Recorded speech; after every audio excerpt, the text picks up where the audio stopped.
I am endlessly amused by Kagome's school friends trying to sleuth together what Inuyasha's deal is with the limited information that they have.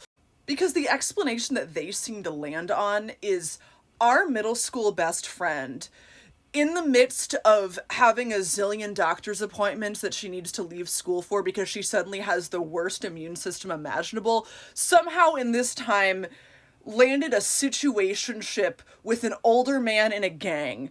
We need to operate carefully and quickly to get her to leave his ass for Hojo.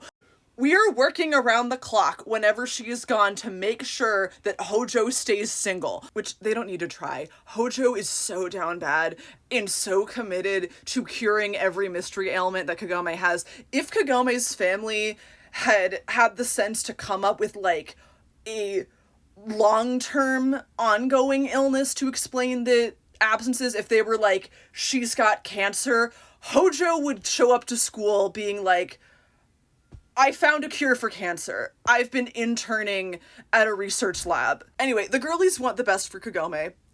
They are not gonna tolerate any bullshit.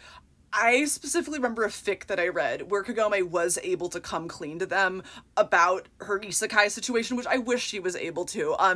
And she tells them the whole story, and she specifically omits telling anything about Kikyo because she knows that the girlies would not be having it. And that is canon to me. If these girlies did hear about Kikyo, they would be like, we're gonna find out where this man lives and we're gonna shave his head in his sleep. But like any other girl with her friends, Kagome wants to be able to vent to the girlies about the stuff she's dealing with. She has to omit details, but you know, they're like having their yap session at McDonald's after school.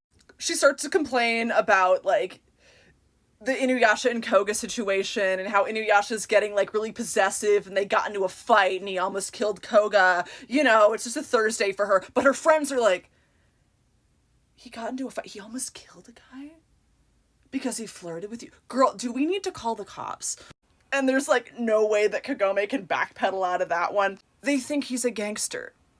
They think he's a gangster and his name doesn't help. Because, in case you don't know, Inuyasha is not a name that any Japanese man has. His name literally means dog demon. His name is Dog Demon, which sounds like a gang name. Imagine being 15 and your best friend is very casually like, ugh, my boyfriend Dog Demon is being so annoying. He almost choked a guy out for looking at me the wrong way. Oh no, he's such a sweet, normal human person, I swear. They're like, I don't know, the plan was to get her to leave Dog Demon for Hojo, but what if Dog Demon, like, hits Hojo with his car? We gotta make sure that Dog Demon doesn't know about all of, like, the medicinal herbs that Hojo's been sending Kagome. Like, what's he gonna do? I don't want Hojo's body to turn up in a river. And then in the episode where Kagome is sick with just a cold and they realize they can go over to her house, and they hear that her boyfriend, Dog Demon, is not taking care of her, which he is. If they only knew that he was out in the woods slaying 8 different demons to make her a special soup, they're like, oh, perfect. Call up Hojo. Let him know. We're gonna bring Hojo to her house. We know that Hojo is gonna show up with a heart full of love, a basket of fruit and medicinal herbs, and a pair of orthopedic sandals, and he's gonna sweep her off her feet. But then they do finally meet Inuyasha. And they kind of don't know what to do because he's very chill and polite with them. Like, he's there sitting on her bedroom floor, crisscross applesauce, very earnestly answering every question that they have for him. It's completely flying over his head that they are operating under the assumption that he and Kagome are, like, dating. They say, how long have you and Kagome been together? And he thinks, traveling together. So he goes, oh, we've been together for, like, almost a year now. It's great. And they're like, okay, maybe we gave Dog Demon the gangster a bit of a bad rap. He seems really nice. Maybe he's not in a gang. Maybe we read this situation wrong, but how do we explain all of this? Because I love how the only thing that Kagome's family is able to hide about Inuyasha's appearance when he comes to visit is his ears.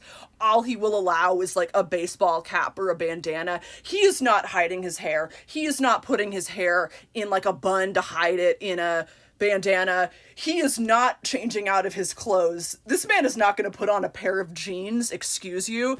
Imagine trying to tell Inuyasha, we need to put brown color contacts, these little like squishy things in your eyeballs so people think you're human. If you tried to put a contact lens in Inuyasha, you would lose your hand. So they're like, maybe one of his parents is like white or something? Is this what natural blonde hair looks like? Is this like a half Scandinavian man? One of them straight up asks Kagome, is he biracial or something? And she's like, that would not be an incorrect way to describe him. They don't seem to notice his, like, fangs or his claws, but maybe they do. Maybe they think that's, like, a body mod and a set of acrylics, and they're like, okay, I guess. The outfit is clearly just traditional clothing that he's wearing to help out Kagome's grandpa on the shrine. Aw, he's supporting her family business. That's so sweet. It does make me sad that when Kagome leaves for the feudal era for good, her friends don't get to know what happened to her, but I firmly believe that they, like, met up for brunch and were like, so we agree that Kagome witnessed an altercation at Dog Demon's gang and the two of them are in, like, witness protection in Alaska or something, right? We hope our girl is safe and living her best life. We cannot explain our theory to Hojo. It would break him.